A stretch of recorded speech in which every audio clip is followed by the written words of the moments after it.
Hello and welcome to the FleeceFolk Diary. My name is Azra and you can find me on Instagram and Ravelry as the Duchess of Sussex.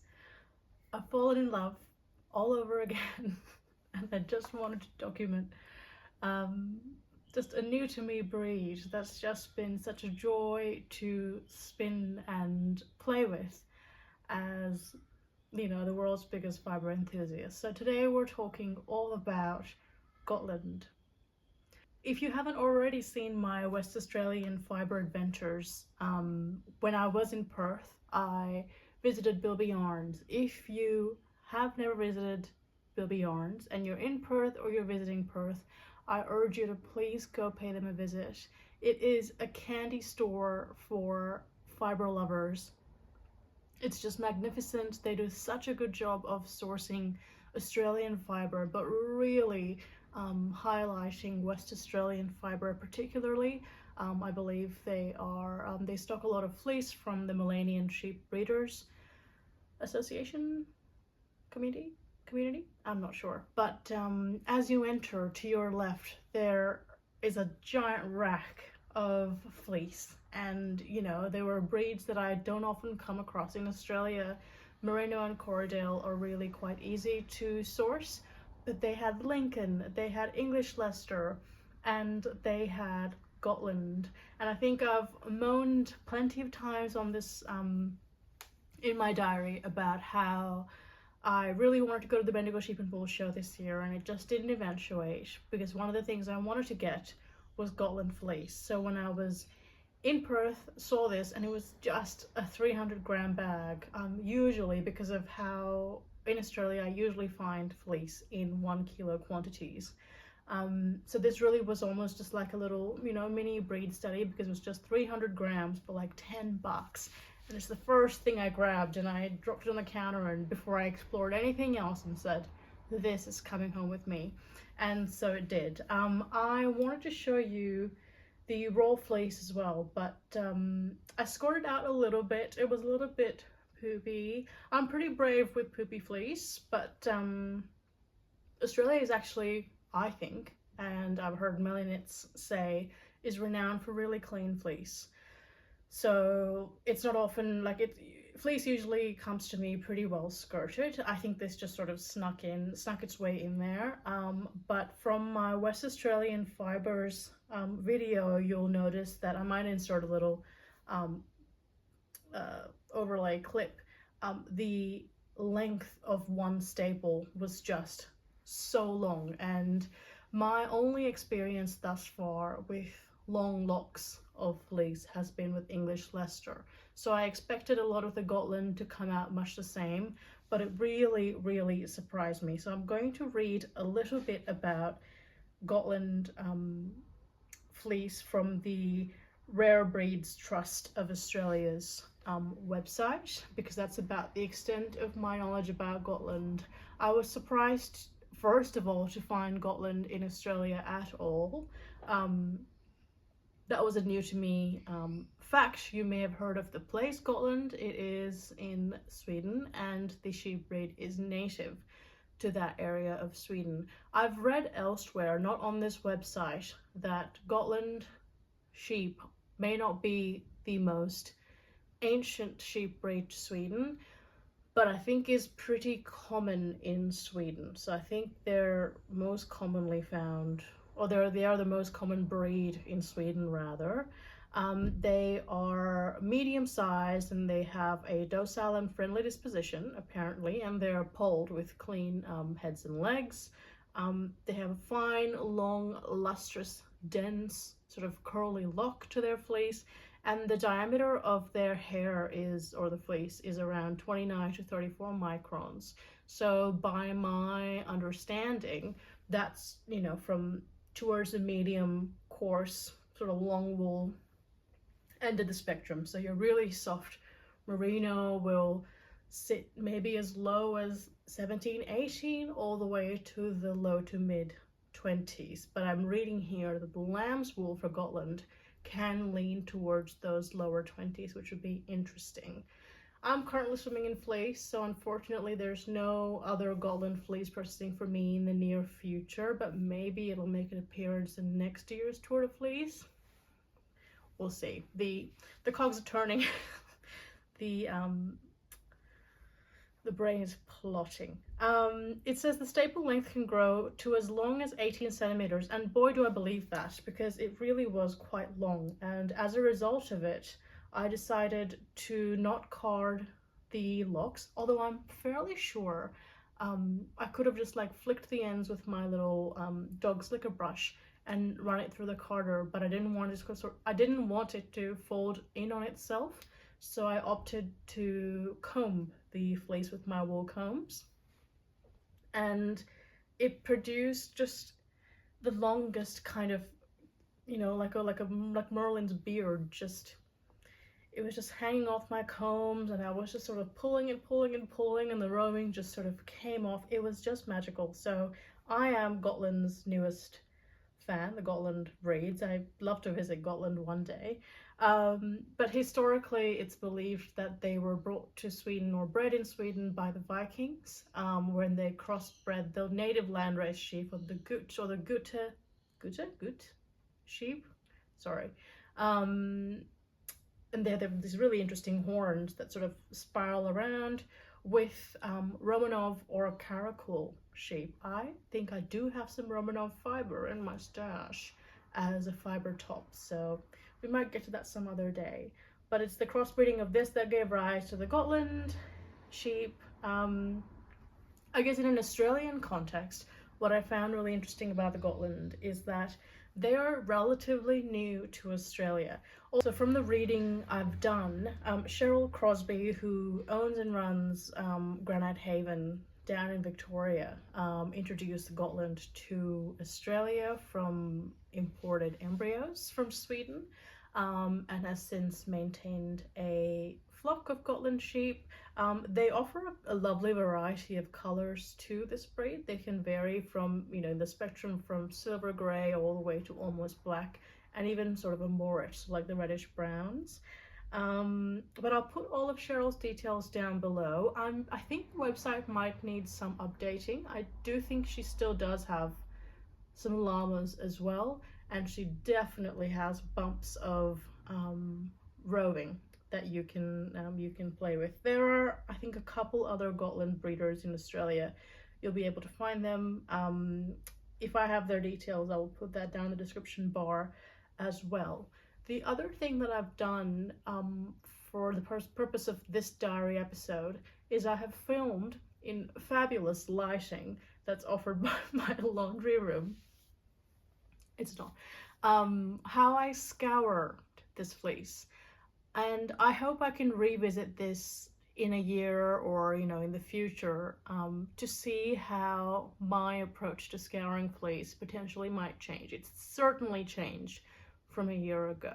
So if you are new to fleece, or you've just gotten your first long wool fleece or sort of like long staple Gotland, I hope that will be helpful to you as well. If you do something that is different to me in the scouring process, I'd love to hear about that. But I'll insert a clip now of me scouring the fleece and of me combing the fleece, and I'll see you at the end for my grand reveal. Okay, here we have my cold soaked Gotland. I always cold soak, and you can see why. There's so much that comes off from just sort of cold water or plain water. My scouring agents of choice is always Power Scour or just dish soap. This Morning Fresh in lime is fabulous. I have a giant laundry bag that I stole from the Dupe. Oh, look at all that. That's just the cold soak that's taken off all that dirt. I give it a nice little squish and pop it into that laundry bag. I don't bother separating into locks or anything like that. I am then just adding water straight from the tap, as hot as it will go. And in a moment you'll notice that I am currently boiling a kettle actually, and I will add water from a recently boiled kettle It'll be steaming up. Yep, there you have it. And just be really careful, guys, when you do this at home. You can very easily burn yourself. I then add my detergent. The handy thing about dish soap that's colored is that I will add until it sort of lightly colors the water. If you are using a colorless detergent, I guess you can add like a tablespoon or tablespoon and a half for a bucket worth. But you can titrate that yourself and have a go. Those are my fleece tongs. They're only used for fleece and nothing else. I then gently lower in my laundry bag of fleece. It just makes it easy to handle, especially when everything is hot. And because everything is piping hot, I'm going in with my fleece tongs to just sort of acquaint it with this steaming hot water. You'll notice that water's already getting milky with the lanolin. And I then cover it with a garbage bag or something, just to maintain the heat. Now this is it after 15 minutes. Oh, the steam is rising. So I leave that for just 15 to 20 minutes, and then I will gather up this laundry bag. And when I move this fleece around, you'll notice just how milky all that lanolin and dirt has come off this fleece. And I will just bunch it up and give it a squeeze. After 20 minutes, the hot water is kind of sort of squeezable, but you know, if you don't have asbestos hands like me, I recommend gloves or to use the tongs against the side of the bathtub or basin to just squeeze out a lot of that water. Look at that, that's just opaque lanolin. Alright, and then I recommend not putting that down your drain. It's great for grass, great on plants. I go in for my second scouring, same as before, hot water from a freshly boiled kettle, and as hot as the water coming out of the tap will go. I do the same thing again with more detergent. I don't think I show that here, but I then lower in the next scouring, or the lower in the bag for my second scouring. And here's that second scouring. I'm not overly gentle with my fleece. I'm not, sort of moving it and agitating it heaps either, but just a little sort of spacing out to let all the water and detergent permeate. Same as before, second scouring. Oh, yep, there you go. Signal for about 15 minutes. This is me showing that I sometimes also use fibre scour. This is an Australian detergent. I think in America they call it kookaburra. Also decent, but dish soap is better in my opinion. Okay, and this is the fibre after that second scouring. You can see the water is milky, but not as much. Actually, I think this is after my first rinse. So I will scour with dish soap twice generally, or with my detergent, and then I'll give it, I'll wash it 2 to 3 times following that, until I'm happy with the opacity of the water. And I use every stage of the scouring process to get rid of sort of dirt or bits of grass seed and whatever else has snuck in. I'll give the fibre a little touch. It is hard to tell. It comes with a bit of experience, but I'll sometimes just have a feel of the lock to see if enough lanolin has been scoured off. And here I can tell that I'm just a couple rinses away from the fibre that I want. Sometimes I get lost at this stage and just, you can see, there's still a little bit of dirt, but I'm not looking for pristine waters. I just want the fibre clean enough for me to process it. So there you go. That's my, I think, second or third rinsing here. You can see my hand clearly in that water. The opacity of the water, the turbidity is down. I think this is my final rinse and I'm happy with that. So I'm just playing with it. Sometimes the tips might need a bit of loosening up. There you go, under the water. In all my rinses, I will point out that I don't bother with the kettle anymore. The water from my tap is in fact hot enough. There you go. Gather up the laundry bag. It's so handy for just bunching things and speeding up the process. and give it a good old squeeze. This won't felt the fibre, guys. I mean, it's not superfine merino. I knew this could handle a bit of roughness, let's say. And this water I'm happy to let go down the drain. Oh, maybe I did rinse it one more time. Good girl.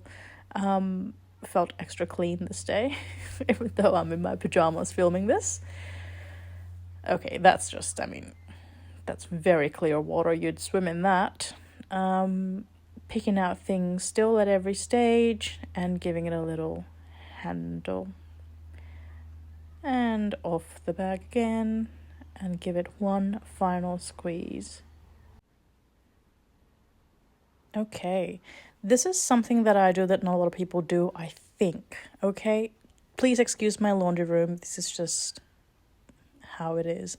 I drum dry my fibre for about maybe 5 minutes max. The pipe that comes out of my washing machine actually empties straight into my laundry sink. And you'll notice why I do this just in a second.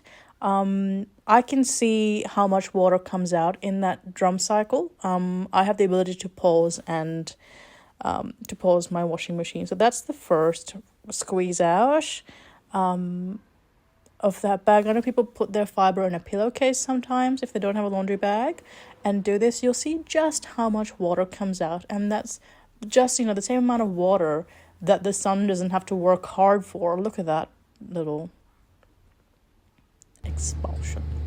There you go. Now, do not panic at this stage. It looks felted. It's so not. It's just wet fibre. Look at that gorgeous staple. Okay, we are very close to the floor, but that's just how this has to be. If you can set up your combs on a dining table or something that is chest level, where you're ergonomically set up, I recommend that. So do as I say, not as I do.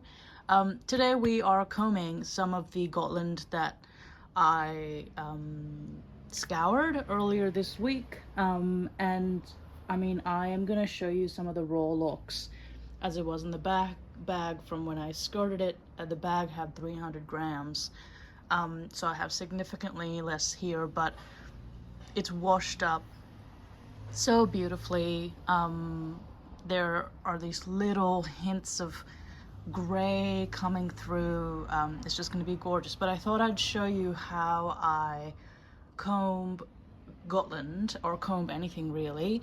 These are my handmade combs by the Dupe. It's being held to the coffee table by these adjustable clamps, which I find really helpful. And then the other thing I have is just a random bottle of water that is sprayable, because this is so long.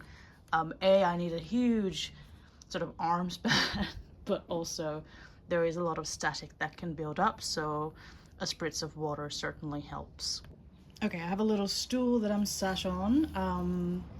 You can see my little hot water bottle. Anyway, we're all friends here, so you won't judge how messy my house is. So this is again another glimpse at my homemade hand combs. I love these. I purchased my first fleece with these, and they've been going really well for about a year.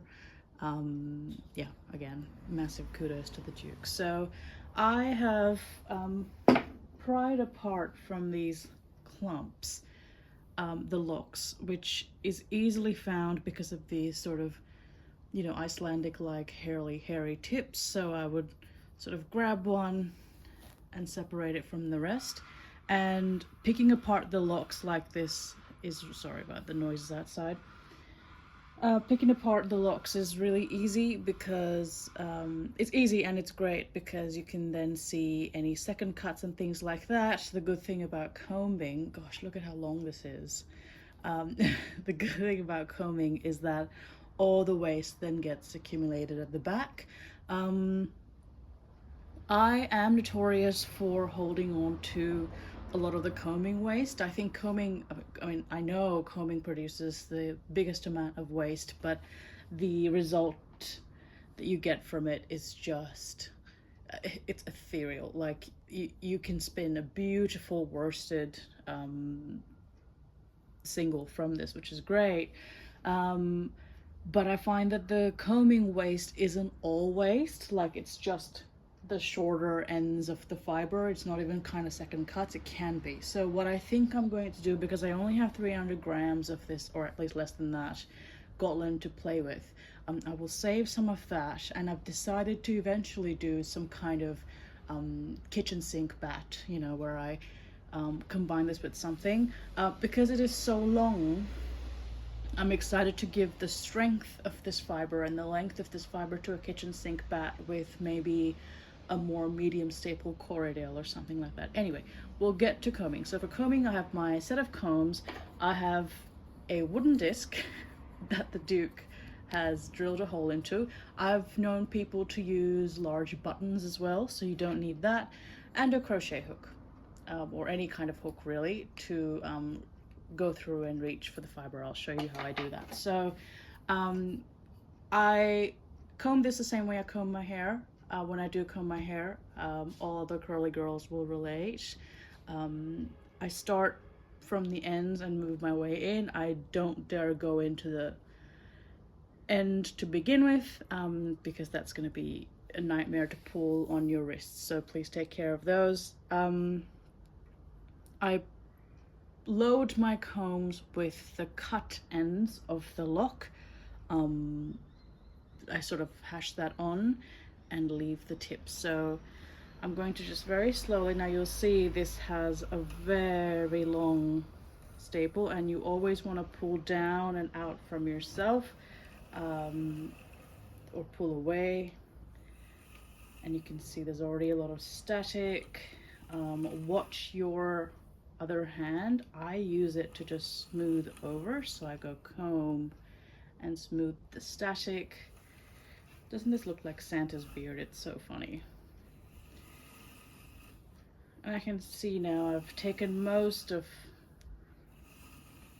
the fleece off this comb. You can see some second cuts emerging. I do pick it out of this when I can. My goodness, look at that. And now I have this fluffy comb, and I'm going to lash that back on from the side. So I do one pass. Oops, sorry. Sometimes I do brace the table because it's not a very strong table. One pass, smooth over. Smooth over, turn the comb. My goal here is to get as much as I can off of my off of this comb onto the clamped comb. Oh, sometimes it can escape. So you have to comb this again because I'll let it escape. And I'm not too fussy. You'll notice that just throughout. I don't mind a few little nubs or noils, nips, whatever you want to call it, because when I spin I am picking out of things as well. But see, like this, I don't want to waste this, so I think I will pull this off the comb and save it for my kitchen sink bat.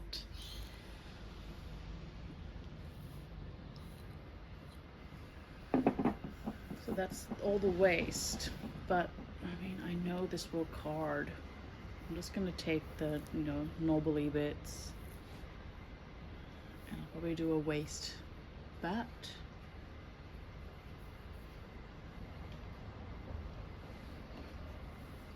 Right, and now we have a long cloud,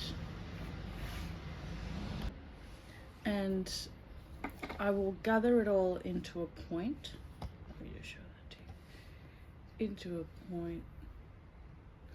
Oh, this is so much fun, sorry. And I'm going to hook my crochet hook through that, come around and grab some of that.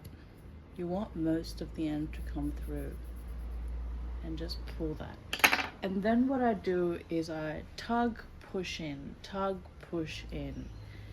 So I tug, and this, if you've scoured well, this is a really gentle tug. So this is kind of one of the first indicators of a poor scouring. If you're finding it a hard time to separate the locks, if you're finding that this requires a lot of force, and there's probably a bit of lanolin, or it's the fiber is clotted, felted, but this is coming. I do wrap it around for some tension. And I guess the point of dizzing off, which I guess what I have in my hands, this is a diz, is to create a kind of even bit of, I always forget whether it's roving or top that is combed versus carded, but let's say roving. It just helps when you're drafting.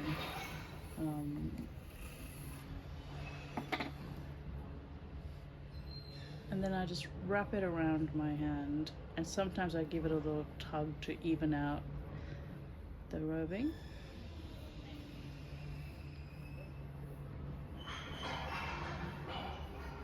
I have put down a sacrificial dish towel just to catch all the waste and veg matter that will fall. I do recommend that, especially if you have carpets.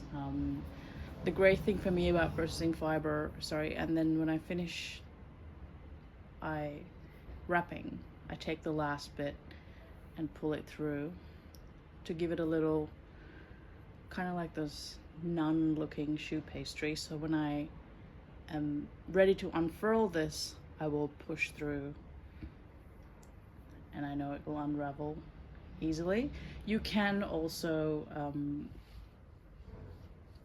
just leave it as is. I want to prevent a tangle.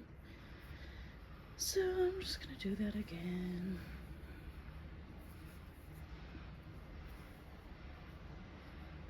There you go. You can kind of maybe see hints of gray in here, but I'm so pleased with that. So I'm going to continue combing, and then we will spin up a sample. Okay, I don't have footage of me spinning, but here are the bobbins, the singles. Look at how gorgeous. And now here I am plying everything on my e-spinner. I think I've spoken previously in that clip about how processing this Gotland has changed my practice of plying. I've often opted for the e-spinner for speed, and you can kind of see here I'm kind of giving it a semi-woolen plying here. I kind of mix and match, but I think in the future I will. Here it is. Oh, it has plied beautifully, but there were some thick and thin spots, and I think in the future, when I have a small quantity, just to have a complete feel for the plying process and how the singles wrap together in a fingering twist, I will be plying on the wheel.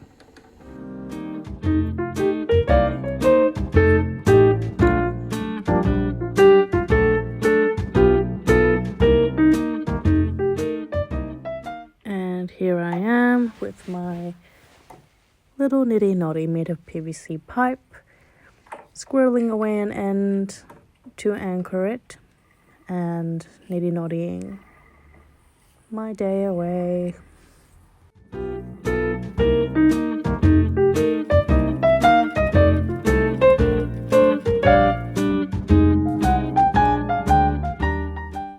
You'll see me register my surprise at, usually when I am done nitty noddying, there's quite a bit of twist still in that plied fiber, and it sort of wraps around itself a bit more.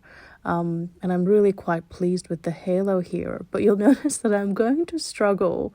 Oh, that's very attractive. I'm going to struggle to skein this up, because the halo fiber and the hairs, so I guess a bit of kemp maybe in the fiber, it makes it a little grippy, and it's not very silky, so it's not going to, well, it is quite silky, but it's not very smooth, so it's not going to want to skein up and bounce. But my god, it's just gorgeous. I'm very, very happy with that. Yep, big smiles.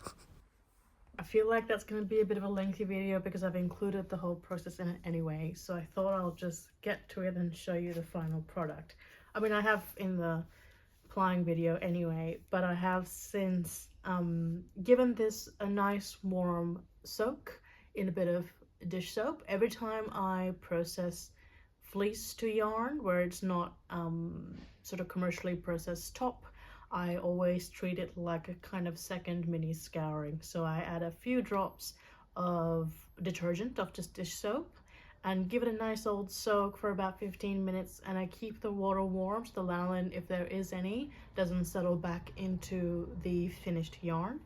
And then I use my little S-hooks and sort of hang this unraveled, hang this out to dry, and well, I'm pretty chuffed with these results. I mean, look at that. You can see some thick and thin. There is some blooming with this yarn, but very, very happy with that. So that is my fleece to fiber to yarn journey with Gotland. I'm so happy with these shades. I feel like you've seen me enough. Have a look at this yarn while I finish off. I'm so pleased with these shades. I think over dyeing this would just be gorgeous. All this has done is just accelerate my thirst for a proper, like a good hunk, you know, a good kilo of Gotland yarn. But between me sourcing this and scouring, two wonderful things have happened. I was fortunate enough to spend a few weeks in Europe between July and August, and some of that was spent in Copenhagen. And in Copenhagen I was looking for, I'll do a little yarn haul of that a bit later, maybe in a little spin and chat in another wool gathering episode.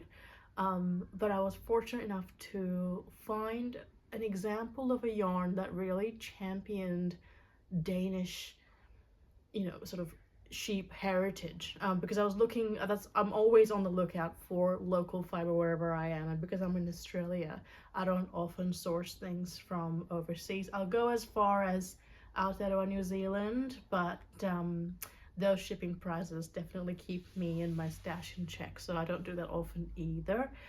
But I managed to find some Hjelholt handworks, well, yarn, and when I came back, before I spun my Gotland, I was kind of wondering if I was able to replicate this yarn, because the ewes that are used for as the source material for this yarn are a mix of Danish Gotland, Romney and Texel. I think they're like a crossbreed, and this yarn is sometimes supplemented with Falkland Merino.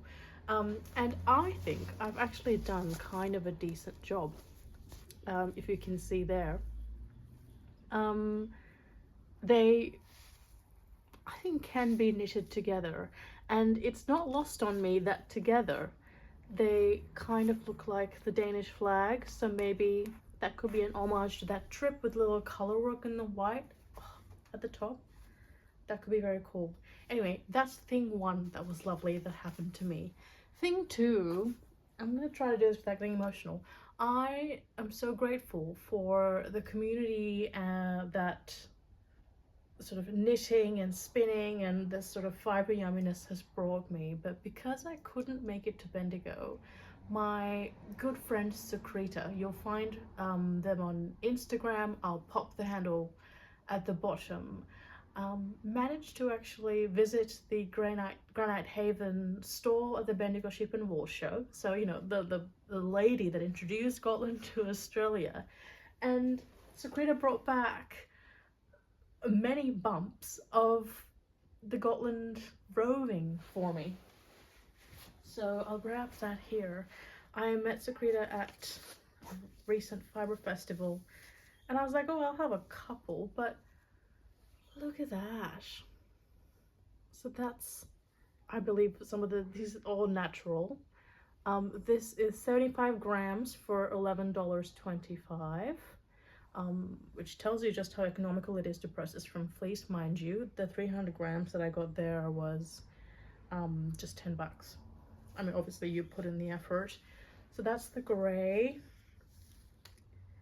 And I mean, Secreta's generosity just clearly knows no bounds. We've agreed to trade fibre and fleece forever, so I think it'll all even out in the end. And that's some in a more natural white. This is probably closest to my yarn. And then this really yummy, really gorgeous. Oh, is a big bump. These 106 grams of natural Gotland. There you go. How lucky am I, hey? How lucky can a girl be? Oh my god, I'm so touched. I'm overwhelmed actually by generosity. So I'm very interested in seeing how the sort of mill processed Gotland from Cheryl compares to my hand processed fleece. So I guess there is an episode coming on me spinning this up. I'd love ideas on whether I do a little bit of a mixy, spin it separately, ply it together. Oh, that could be cool. That's quite a bit of yarn. Maybe I do all that and knit it with this in a kind of an all Australian Gotland example. That could be a very cool story. Anyway, this is not the last time I touch Gotland. This is so this is not the last time that I play with Gotland for sure. There's definitely more Gotland in my future, maybe not in the recent future, but it's coming. Thank you again, Secreta, for this beautiful, thoughtful gift. I don't really have a lot of words before I become, before the waterworks activate. Anyway, I love Gotland and I can't wait to work with it more. If you are someone that has constant or easier access to Gotland, if that's sort of like your go-to sheep breed, I'd love to know how you process your fleece and how you do it differently to me, because I am new to it. And I guess your approach to the spinning as well. Do you do it worsted? Do you do it purely woolen? Do you card your fleece into bats like this, or are you a comber as well? I'd love tips and tricks. And if you're on Instagram, please send me all sort of unsolicited photos of everything you've done with Gotland. I'd love to have a look. Thank you for joining me on this episode of the FleeceFolk Diary. You can find me in multiple places. You can write into the podcast as well via email if that's how you function. And I'll see you next time. Bye bye.